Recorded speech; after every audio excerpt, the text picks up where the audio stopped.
నమస్తే. Welcome to unfiltered. చైనాలో military తిరుగుబాటు ఏమైనా జరుగుతోందా? గత 4, 5 రోజులుగా ఇదే వార్త మెయిన్ స్ట్రీమ్ మీడియాలో, అలాగే సోషల్ మీడియాలో కూడా చక్కర్లు కొడుతోంది.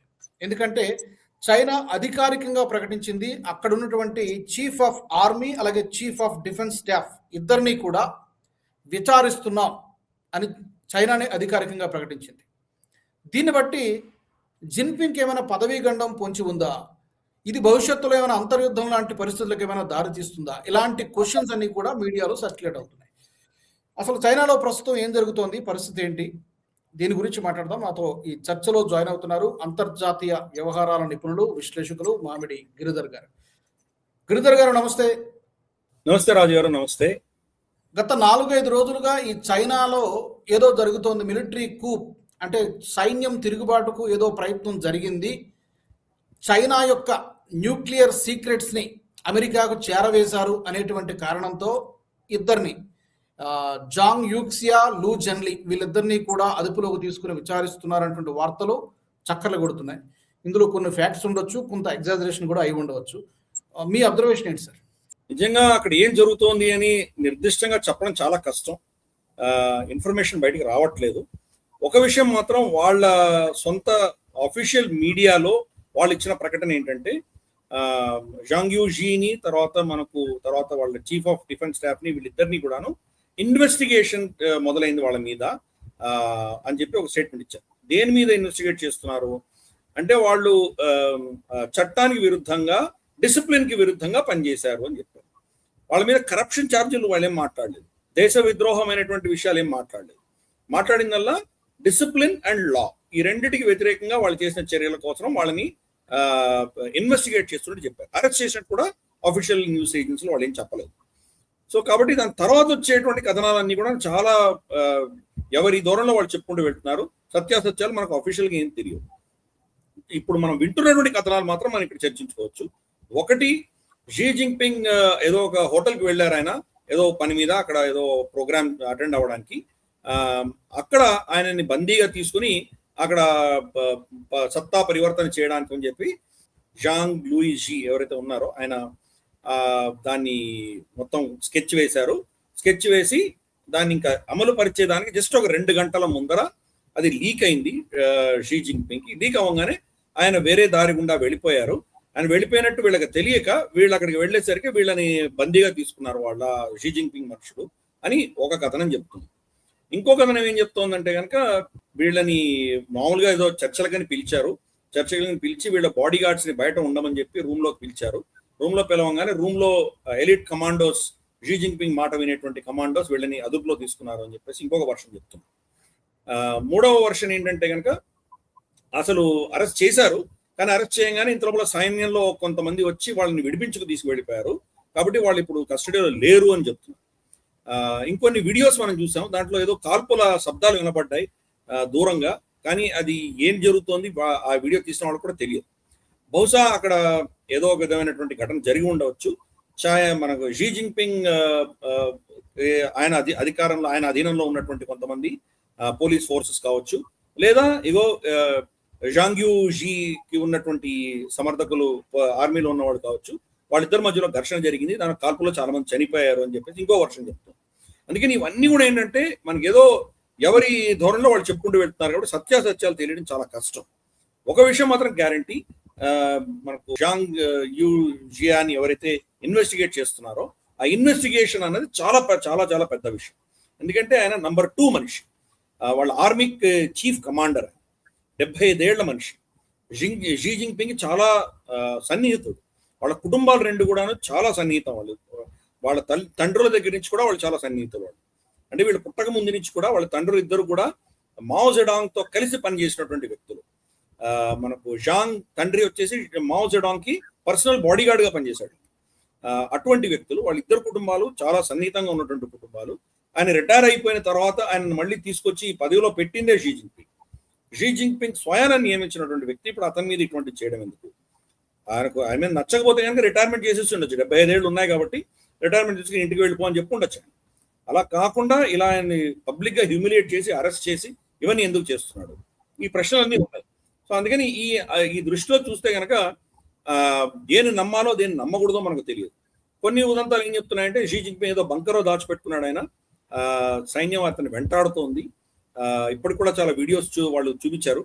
వాళ్ళు సైన్యం నడక బాటన వెళ్ళడం, మన బీజింగ్ వీధుల్లో తిరుగుతుండడం, అక్కడ చాలా ట్యాంకులు లాంటివి పెద్ద పెద్ద మిలిటరీ ఎక్విప్మెంట్ అంతా ఉన్నటువంటి పెద్ద పెద్ద ట్రక్కులని అక్కడ వెళ్ళడం, పైన ఆకాశంలో JF-17 తిరగడము, ఇవన్నీ కూడాను విజువల్స్ చూపించారు. మరి ఇప్పటివో లేదా ఎప్పుడో పాత మళ్ళీ వాడు చూపిస్తున్నారో మనకు తెలియదు. కాబట్టి ఇవన్నీ కూడా అంటే అయన్ కట్టన్ లాంటివి, అక్కడ ఏం జరుగుతుందో బయట తెలియడం చాలా కష్టం. కానీ గత 2 సంవత్సరాలుగా వీళ్ళిద్దరి మధ్యలో విభేదాలు వచ్చినాయన్న విషయం మాత్రం అందరికీ తెలుసు. ముఖ్యంగా 2-3 అంశాలు. ఒకటి, ఆర్మీలో ఎవరిని నమ్మట్లేదు ఆయన, ఎవరిని పడితే వాళ్ళని డిస్మిస్ చేస్తున్నాడు, కొత్త వాళ్ళని పెడుతున్నాడు, తనే నియమించిన వాళ్ళని కూడా తీసేస్తున్నాడు. తను నియమించినటువంటి 2 డిఫెన్స్ మినిస్టర్లు తనే తీసేశాడు. లేటెస్ట్ వచ్చి మనకు లీ షాంగ్ ఫూ అన్నది లేటెస్ట్ డిఫెన్స్ మినిస్టర్ ఆయన తీశారు. అలాగే మనకు చూస్తే కనుక రాకెట్ ఫోర్సెస్ అని ఉంది వాళ్ళది థియేటర్ కమాండ్స్ ఉంటాయి. Eastern theatre, central theatre, western theatre ఇలా ఉంటాయి వాళ్ళు. దాంట్లో ఒక రాకెట్ కమాండ్ అని చెప్పేసి సపరేట్ ఒక కాంటింజెంట్ ఉంది వాళ్ళది. ఆ రాకెట్ కమాండర్స్ రమారమి అందరినీ తీసేశారు. దాంట్లో చాలా మందిని చంపేశారు కూడా, ఉరి తీశారు అని చెప్పేసి కూడా వింటున్నాం మనం. రాకెట్ ఫోర్సెస్ కమాండర్స్ అందరినీ కూడా తీయడానికి చాలా కారణాలు చెప్తున్నారు. అఫీషియల్ కారణాలు ఏం చెప్తున్నారంటే దాంట్లో చాలా కరప్షన్ ఉంది, చాలా ఆడిట్ చేస్తే కనుక ఎన్నో మిజైల్స్ లో ఉండవలసిన ఇంధనం లేకుండా ఉత్తమ మంచి నీళ్లు ఉన్నాయి దాంట్లో అంతే. సో అందుకని వాళ్ళు పైసలు మిలియన్స్ ఆఫ్ డాలర్స్ తినేశారు అని చెప్పేసి ఒక వర్షం. సత్యాసత్యాలు మనకు తెలియవు, కానీ వాళ్ళందరినీ చంపాడు. వాళ్ళందరినీ డిస్మిస్ చేసి నేవీలో ఒక ఆఫీసర్ని తీసుకొని వచ్చి మనకు ఈ రాకెట్ ఫోర్సెస్ ఇన్ఛార్జ్గా పెట్టాడు. సో అందుకని ఈ రోజు పరిస్థితి ఏంటుంటుంది, అక్కడ ఎలా ఉందంటే ఎవరిని షీ జిన్పింగ్ నియమించినా నేను ఎన్ని రోజులు ఉంటానో తెలియదు, నన్ను ఎప్పుడు ఏం చేస్తాడో తెలియదు, నన్ను చంపేస్తాడేమో అన్న భయం అందరిలో ఉంది. అందుకనే ఈ రోజు ఆర్మీలో యుద్ధం చేసే క్షమత, శక్తి, యుద్ధానికి సంబంధించినటువంటి నిర్ణయాలు తీసుకునేటువంటి రిస్క్ టేకింగ్ కెపాసిటీ అనేది దాంట్లో చనిపోయింది, క్షీణించింది అని మనకు తెలుస్తుంది. ఆఖరి వ్యక్తి జాంగ్ యూజియాని తీసేయడంతో ఈ రోజు నిజంగా యుద్ధం చేయడానికి అంతటి అనుభవం ఉన్నటువంటి వ్యక్తి ఎవరు లేరు అన్నది ఒక వింటున్నాం.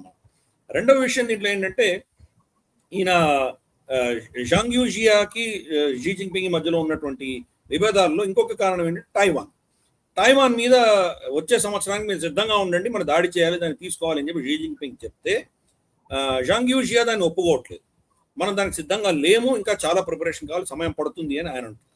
అది షీ జిన్పింగ్ నచ్చట్లేదు. నేను ఒకసారి ఆర్డర్ ఇచ్చిన తర్వాత జరిగి తీరాలి అని అంటున్నాడు. ఈయనేమో ఇంతమందిని తీసేసి నువ్వు ఇంతమందిని ప్రక్షాళనలు చేస్తూ పోతే గనక మనకు సైన్యంలో విధమైనటువంటి నిరాశ, తర్వాత విధమైనటువంటి భయం అన్నది వస్తుంది. కాబట్టి అది మనకు మంచిది కాదు, ఇది చేయకు, నువ్వు ఏం చేస్తున్నావు, దేశాన్ని ఎందుకు నాశనం చేస్తున్నావు అని చెప్పి ఆయన మీద పరుషంగా మాట్లాడినట్టు తెలుస్తుంది. ఎందుకంటే వాళ్ళైతే చాలా సన్నిహితులు కాబట్టి పరుషంగా మాట్లాడినట్టు తెలిసింది. ఈ రోజు నేను ఇక్కడి నుంచి కదలకుండా నేను ఆపానంటే నన్ను ఏదో నేను చేసి నుంచి తీసేస్తున్నట్టు నన్ను పరిగణించి నన్ను అరెస్ట్ చేస్తావా అని కూడా ఆయన అన్నారు అని చెప్పేసి ఒక ఉదంతం వింటున్నాం. అందుకే చెప్తున్నా కదా, చైనా నుంచి వచ్చేవన్నీ కూడాను ఎవరు ఎంత కల్పించారో దీంట్లో సత్యాలు ఏంటో చెప్పడం చాలా కష్టం. సో మొత్తానికి వాళ్ళిద్దరిలో గత 2 సంవత్సరాలుగా క్షీణిస్తున్నది. ఏదో ఒక పర్టికులర్ పరిస్థితుల్లో ఆయన టైం చూసుకొని ఈయనను అరెస్ట్ చేయడం జరిగింది. అంత senior most army commander arrest అవ్వగానే సైన్యంలో ఈరోజు ఒక విధమైనటువంటి వ్యతిరేకత కావచ్చు, ఒక విధమైనటువంటి నిరాశ కావచ్చు, ఇవన్నీ కూడా వచ్చినాయి. దాంట్లో చాలా మంది దాన్ని ఒప్పుకోవట్లేదు. ఈ యొక్క అతన్ని అరెస్ట్ చేయడం, అతని మీద ఇన్వెస్టిగేట్ చేయడం ఒప్పుకోవట్లేదు. దాంతో ఇప్పుడు అస్థిర వాతావరణం ఉన్నది. నిజంగా షీ జిన్పింగ్ కంట్రోల్లో ఈరోజు PLA లేదు అని అందరూ చెప్తున్నారు. ఆర్డర్స్ ఇస్తున్నాడు కానీ ఆర్డర్స్ ఎవరు పాటించట్లేదు. ఆర్డర్స్ ఇంప్లిమెంట్ చేయడానికి కమాండ్ స్ట్రక్చర్ ఉండాలి కదా. ఆర్మీ చీఫ్ చెప్తే కనుక తర్వాత కింద లెఫ్టినెంట్ జనరల్స్ వీళ్ళు చెప్తారు, వాళ్ళ కింద మళ్ళీ కమాండర్స్ ఉంటారు, వాళ్ళ కింద మన కంపెనీ కమాండర్స్ ఉంటారు, దాని తర్వాత కింద ఎవరో ఆఫీసర్లు ఉంటారు, ఇలా ఒక స్ట్రక్చర్ ఉంటుంది. సో పర్కులేట్ అవ్వడానికి చీఫ్నే తీసేసిన తర్వాత ఇంకెవరు వినేవాళ్ళు ఎవరున్నారు? ఆ చీఫ్ అపాయింట్ చేసినటువంటి వ్యక్తులందరికీ వాళ్ళ విధేయత వాళ్ళ ఆర్మీ చీఫ్ మీద ఉంటుంది కదా. కాబట్టి ఇప్పుడు ఆర్మీ చీఫ్ లేనప్పుడు ఎవరో కమాండ్ ఇస్తుంటే వాళ్ళు వినాలో లేదో అర్థం కావట్లేదు. నిజంగా వాళ్ళ ఆర్మీ చీఫ్ బతుకున్నాడా లేడా, ఆయన అరెస్ట్ అయ్యాడా, సురక్షితంగా ఎక్కడైనా ఉన్నాడా, ఎవరికేం తెలియట్లేదు. అందుకనే చాలా కన్ఫ్యూజింగ్ సిగ్నల్స్ ఉన్నాయి దీంట్లో. రాబోయే కొద్ది రోజుల్లో ఇదేదో బయటికి మనకు ఒక విధమైనటువంటి క్లారిటీ వచ్చే అవకాశాలు ఉన్నాయి. ప్రస్తుతానికి డిప్లొమాటిక్ గా ఆ దేశానికి వెళ్తున్నటువంటి ఎవరైతే ఉన్నారో మనకు చాలా దేశాల నుంచి అధినేతలు వెళ్తున్నారు, అక్కడికి వెళ్ళి ఒప్పందాలు చేసుకుంటున్నారు. మార్క్ కార్నీ మొన్ననే జస్ట్ ఒక వారం 10 రోజుల ముందర వెళ్ళొచ్చాడు. ఇప్పుడు కేఆర్ స్టార్మర్ వెళ్తున్నాడు అక్కడ, మధ్యలో ఇంకెవరో యూరోపియన్ నేత కూడా వెళ్ళొచ్చారు. సో అవి నార్మల్ గా సాగుతున్నాయి. కాబట్టి మరి అక్కడ జరుగుతున్న ఘటనలు షీ జిన్పింగ్ అధీనంలో ఉన్నాయా, లేదా ఊరికినే అక్కడ అంతర్గతంగా జరుగుతున్నవన్నీ ఏదో విధంగా కప్పిపుచ్చడానికి ఇవన్నీ నార్మలైజ్ గా చూపిస్తున్నారా, ఇవన్నీ కూడా పెద్ద ప్రశ్నలు ఉన్నాయి. కేఆర్ స్టార్మర్ ఇంకా వెళ్ళలేదు, మరి వెళ్తాడో లేకపోతే దాన్ని పోస్ట్పోన్ చేసుకుంటాడో చూడాలి. సో ఇది అక్కడ ఉన్నటువంటి పరిస్థితి. ఎవరిని అడిగితే ఏ సోర్స్ అడిగితే ఆ సోర్స్ వాళ్ళ యాంగిల్లో వాళ్ళు చెప్పుకుంటూ వెళ్తున్నారు. ఇటువంటి చాలా కథనాలు ఉన్నాయి. షీ జిన్పింగ్ కంట్రోల్ తీసేసుకున్నాడు అన్న దగ్గర నుంచి షీ జిన్పింగ్ చేతిలో అస్సలు లేదు అన్నదాకా ఎన్నో వర్షన్స్ వింటున్నాం మనం. కాబట్టి చెప్పడం చాలా కష్టం.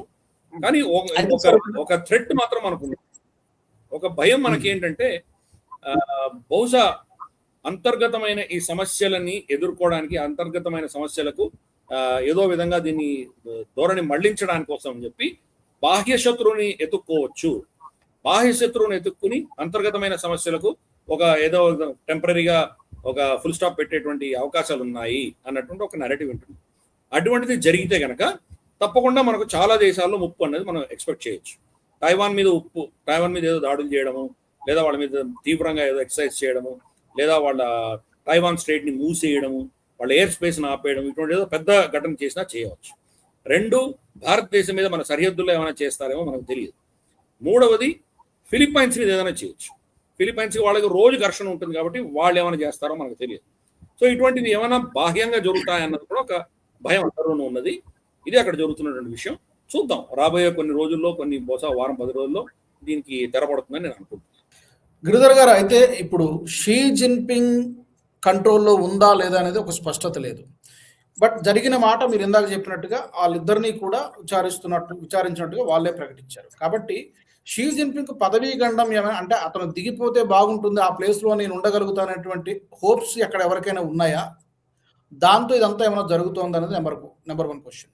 లేదు, అలాంటి పరిస్థితి ఏమో లేదు అనుకుంటే కనుక అమెరికా హ్యాండ్, ఎందుకంటే ప్రపంచంలో ఎక్కడేం జరిగినా వాళ్ళ ప్రెజెన్స్ చాలా చోట్ల ఉంటుంది కాబట్టి, అందులో చైనా ఎలాగూ వాళ్ళకి ప్రధానమైనటువంటి శత్రువు కాబట్టి సిఐఏ లేదా అమెరికా హస్తం ఈ ఎపిసోడ్లో ఏమైనా ఉండొచ్చా? మొదటి ప్రశ్నకు ఆయనను ఎవరైనా ఛాలెంజ్ చేసే వాళ్ళు ఉన్నారు అంటే వాళ్ళందరినీ ఎలిమినేట్ చేసేసాడు, ఎవరు లేరు. ఈరోజు షీ జిన్పింగ్ ని ఎదుర్కొనేటువంటి శక్తి అంత పెద్ద దిగ్గజన అయితే ఎవరు లేరు. హూ జింటావుని, తర్వాత మనకు జియాంగ్ జమీన్ ని, వీళ్ళందరినీ కూడా పక్కన పెట్టేశాడు. ఎవరు లేరు ఈరోజు ఆయన ఛాలెంజ్ చేసేవాళ్ళు ఎవరు లేరు. లీ కిచియాంగ్ అని చెప్పి గతంలో ఉన్నటువంటి ప్రధాని, ఆయన ఒక్కడే కొంత ప్రజల్లో ఆయన అంటే కొంచెం గౌరవం ఉన్నటువంటి వ్యక్తి, కొంత వాళ్ళ ఎకానమీ బాగా తెలిసినటువంటి వ్యక్తి. అతన్ని పదవి నుంచి తీసేసి ఇప్పుడు లీ కియాంగ్ అన్నటువంటి వ్యక్తి, అతను వచ్చేసి మనకు షాంఘాయ్ మున్సిపాలిటీకి మేయర్గా ఉన్నాడు. అతన్ని తీసుకొచ్చి దేశానికే ప్రధాని చేశాడు. సో అందుకని ఈరోజు లీ కిచియాంగ్ కూడా చనిపోయాడు, సడన్ గా హార్ట్ అటాక్ వచ్చి పోయాడు. మరి అది కూడా చాలా మిస్టరీయే. లీ కిచియాంగ్ భార్య చెప్తోంది, నా భర్త మరణానికి కారణం షీ జిన్పింగ్ అని చెప్తోంది ఆవిడ. సో అందుకని అతను కూడా లేడు. ఈ రోజు నిజంగా షీ జిన్పింగ్ ని ఛాలెంజ్ చేసే శక్తి ఈ రోజు ఎక్కడా కూడా లేదు ఆ దేశంలో. కానీ ఏ దేశం కూడాను ఓ నేత కోల్పోతే కనుక ఆ వాక్యూమ్ ని పూడ్చడానికి ఎవరో వస్తారు. టెంపరీ ఉండొచ్చు, తర్వాత ఏదో పర్మనెంట్ ఉండొచ్చు, మనం చెప్పలేం. ఏదో ఒక నేతృత్వం అనేది వచ్చి తీరుతుంది. నేతృత్వం ఏ దిశగా వస్తుంది, ఎవరు దాన్ని టేక్ ఓవర్ చేస్తారని చెప్పడం చాలా కష్టం. ఏ దేశంలో కూడా వాక్యూమ్ అన్నది ఎప్పుడూ ఉండదు, ఈ విషయం గుర్తుపెట్టుకోవాలి. కాబట్టి ఎవరో ఒకరు టేక్ ఓవర్ చేస్తారు. తర్వాత మీరు అడిగిన రెండో ప్రశ్న సిఏఏకి సంబంధించి, సిఏఏ ఈ నిజంగా అక్కడ చేయాలి అనుకుంటే కనుక వాళ్ళకి లీవర్స్ ఏమున్నాయి, ఇవన్నీ కూడా పెద్ద ప్రశ్నలు ఉన్నాయి. షీ జిన్పింగ్ తన సొంత భయంతో ఏ నియంత అయినా ఎలాగే ప్రవర్తిస్తాడు. ఏ నియంత అయినా కానీ కూడా తన చుట్టూతో 100 భాగాలు పెట్టుకుంటాడు, ఇంకెవరిని నమ్మడు, తన చుట్టూతో ఉన్న వ్యక్తులు కూడా నమ్మడు, అందరినీ కూడా హింసిస్తూ ఉంటాడు. ఒక భయంతో జీవించడం అన్నది అందరికీ సహజమేది, ఎవరు కొత్త విషయం ఏం కాదు. కాబట్టి సిఏ ఏదో చేస్తేనే అతనికి ఏదో అయింది అని కూడా అనుకోవడానికి వీల్లేదు మనకు. జాంగ్ యూజియా ఎవరైతే ఇప్పుడు పదవిచ్యుతుడు అయ్యాడో, అతను అమెరికాలో కానీ వెస్టర్న్ దేశాల్లో కానీ తనకి ఎటువంటి ఇంట్రెస్ట్ లేదు. ఎందుకు?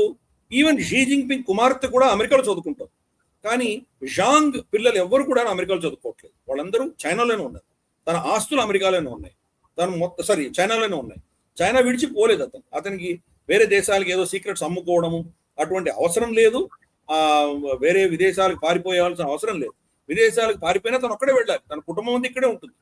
కాబట్టి అతనికి అటువంటి ఆలోచన కానీ అటువంటి మోటివేషన్ కానీ లేదు అని మనం అర్థం చేసుకోవాలి. ఇంకో విషయం, వాషింగ్టన్ పోస్ట్ దీని గురించి పబ్లిష్ చేసింది. వాషింగ్టన్ పోస్ట్ తప్ప ఇంకెవరూ పబ్లిష్ చేయలేదు. వాషింగ్టన్ పోస్ట్ తర్వాత దాని ఆధారంగా మీద పబ్లిష్ చేసి ఉండొచ్చేమో కానీ వాషింగ్టన్ పోస్ట్కి ఎవడు చెప్పాడు? ఇంకా అక్కడ చైనాలో ఏం జరుగుతుందో ఎవరికి స్పష్టత రాలేదు. ఇంకా వాళ్ళ న్యూస్ ఏజెన్సీనే దాని గురించి న్యూక్లియర్ మెటీరియల్ అనో, లేకపోతే దేశ విద్రోహమైన చర్యలనో, స్పైయింగ్ అనో, లేకపోతే కరప్షన్ అనో ఏ పదాలు వాడలేదు. డిసిప్లిన్, లా రెండే పదాలు వాడారు. కానీ వాషింగ్టన్ పోస్ట్కి ఎలా తెలిసింది అంటే వాషింగ్టన్ పోస్ట్ని చైనాలో ఏవో శక్తులు వాడుకుంటున్నాయని అర్థం చేసుకోవాలి. ఈరోజు అమెరికాలో ఉన్న చాలా మీడియా హౌసెస్ అన్ని కూడా చైనాకి వీళ్ళకి ఒత్తాసు పలుకుతుంటాయి. వాళ్ళకి అడ్వర్టైజ్మెంట్లు కానీ వాళ్ళ ఫండింగ్ కానీ ఇక్కడి నుంచే వస్తాయి. కాబట్టి వాళ్ళు ఏ కథను రాయమంటే ఆ కథను రాస్తారు. అందుకనే వాషింగ్టన్ పోస్ట్లో మన భారతదేశానికి సంబంధించి ఒక్కటంటే ఒక్క ఆర్టికల్ కూడా మనల్ని సమర్థిస్తూ ఎప్పుడూ రాదు.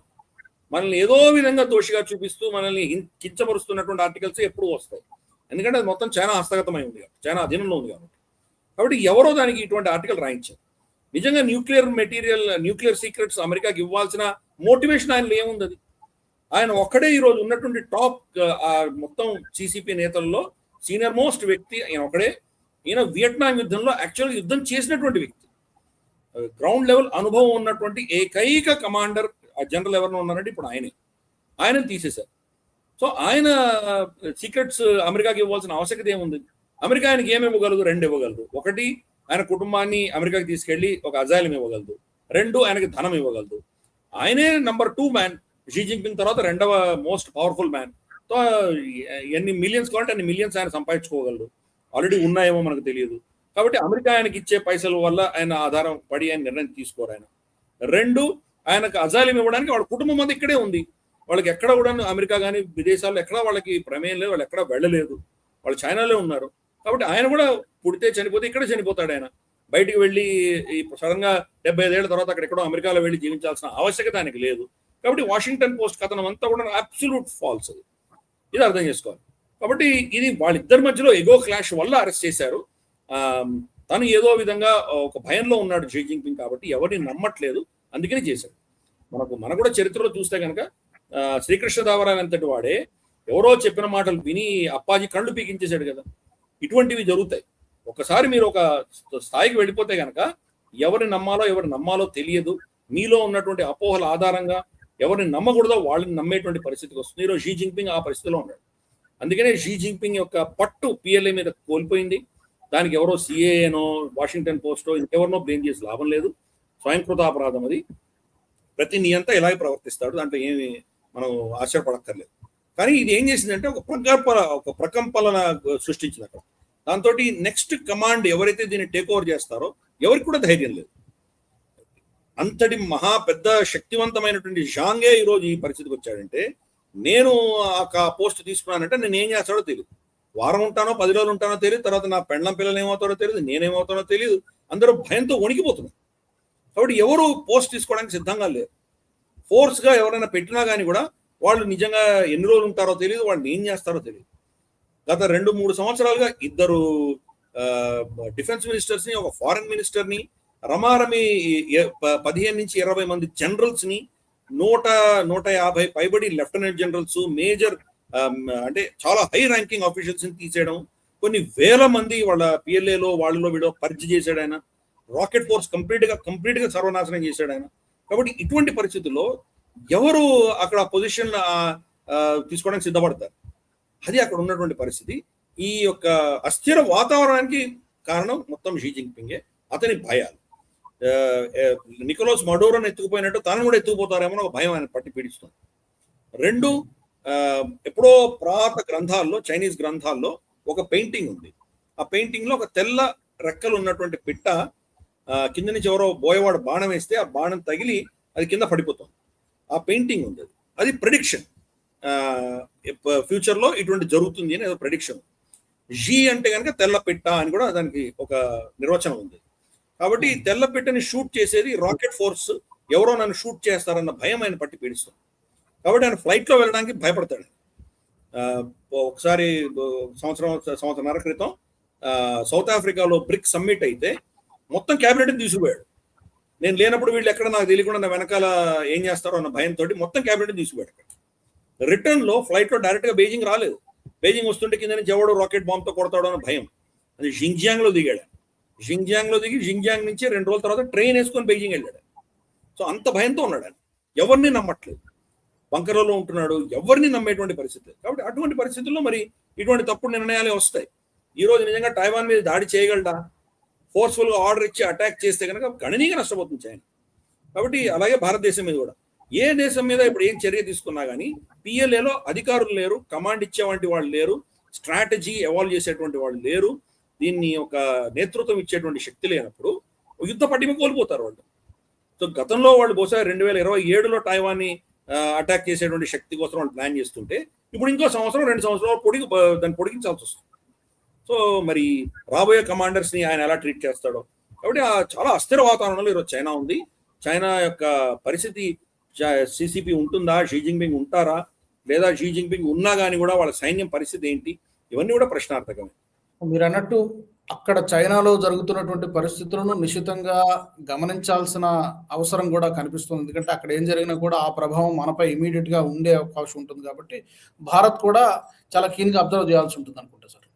మనం అప్రమత్తంగా ఉన్నాము. మన బార్డర్ సరిహద్దుల్లో మనం అంతా చాలా సీరియస్ గా మన ఏం చేయాలో మన ప్రోటోకాల్స్ ని పెట్టుకొని ఉన్నాం. మనము బహుశా మన సరిహద్దులో ఏమైనా వైలేట్ చేస్తే దానికి సమాధానం ఇవ్వడానికి చాలా సిద్ధంగా ఉంది.